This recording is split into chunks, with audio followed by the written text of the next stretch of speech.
Les pires tirages pour le PSG et Lens en Ligue des Champions. Lionel Messi qui perd ses nerfs en MLS et une première aussi pour lui depuis son arrivée à Miami. Et les toutes dernières infos et rumeurs sur le mercato, c'est le programme du journal du foot numéro 1361.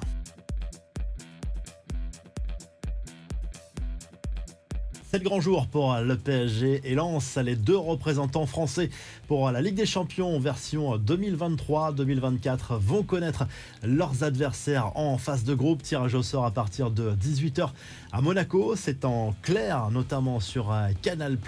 Le PSG sera tête de série dans cette Ligue des Champions comme Manchester City, le Bayern Munich ou encore Naples et le Barça, tous champions la saison dernière. Le RC Lens sera dans le quatrième chapeau. Le Real, l'Inter et Manchester United, par exemple, dans le chapeau 2. Le pire scénario pour le Paris Saint-Germain serait de tomber avec le Real, l'AC Milan et Newcastle. Et pour Lens, le pire scénario serait d'être avec le Real, Manchester City et l'AC Milan. Mais ça ferait de magnifiques affiches au Stade Bollaert.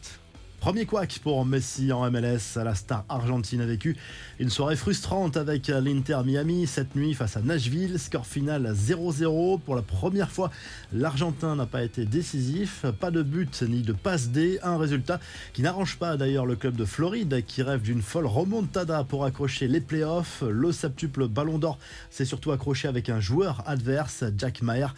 Il l'a même clairement insulté. L'Inter Miami devra composer sans Messi et les internationaux lors des 3 prochains matchs à cause de la trêve internationale. Les infos en bref, le PSG s'offre un nouveau renfort en attaque. Les dirigeants parisiens sont parvenus à un accord total avec l'OL pour le transfert du jeune Bradley Barcola. Montant de l'opération 45 millions d'euros plus des bonus pour un contrat de 5 ans.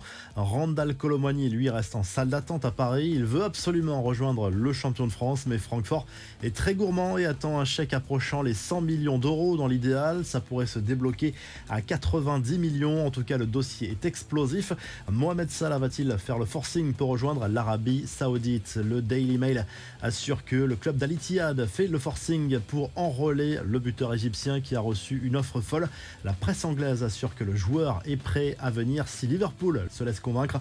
Le champion en titre en Saudi Pro League veut offrir 137 millions d'euros aux Reds, ce qui pourrait faire basculer ce dossier.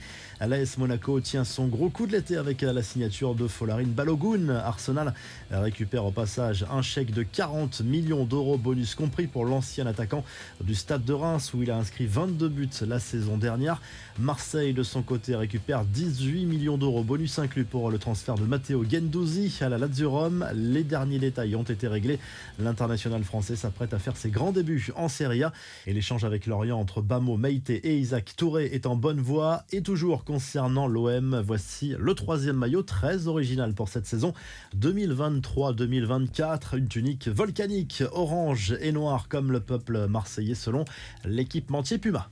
La revue de presse, le journal L'équipe se penche sur la guerre à distance entre John Textor et Jean-Michel Aulas qui vient de lancer une procédure pour bloquer les comptes de l'Olympique lyonnais. Rien ne va plus dans la relation entre l'homme d'affaires américain et l'ex-président emblématique des Gones. Côté mercato, Mama Baldé et Ernest Nuama arrivent à Lyon. Du côté de l'Espagne, le journal Marca consacre sa une à Erling Haaland pour illustrer le tirage au sort de la phase de groupe de la Ligue des Champions. Ce jeudi, le Barça sera dans le chapeau 1, les deux clubs madrilènes dans le chapeau 2 et la Real Sociedad dans le 4e chapeau. Et en Italie, la Gazzetta dello Sport se penche sur la fin de mercato de l'Inter Milan. Les Nerazzurri veulent recruter 2 joueurs français au milieu de terrain, Tanguy Ndombele et l'ex-marseillais Maxime Lopez. Si le journal du foot vous a plu, n'oubliez pas de liker et de vous abonner. On se retrouve très rapidement pour un nouveau journal du foot.